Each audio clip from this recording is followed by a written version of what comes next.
Here's my mobile trailer. Here's my brother-in-law's house, driveway, my crappy shed. It didn't look like that at first, trust me, it looked a lot better. There's a story behind that too. There's the tiny house I'll be doing a video on. And right back here is the back fence.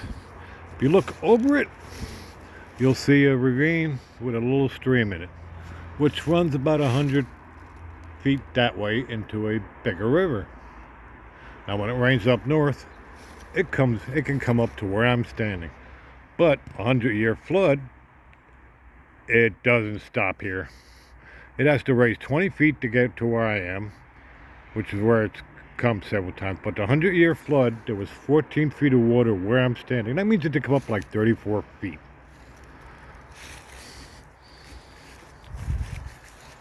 The shed was completely underwater. The water went to the middle of the windows in that house. It's uphill a little bit, and there's a road right in front of it. But that's why I'm building a mobile trailer. So if it floods, I can just hook up, pull out, and none of my stuff gets ruined.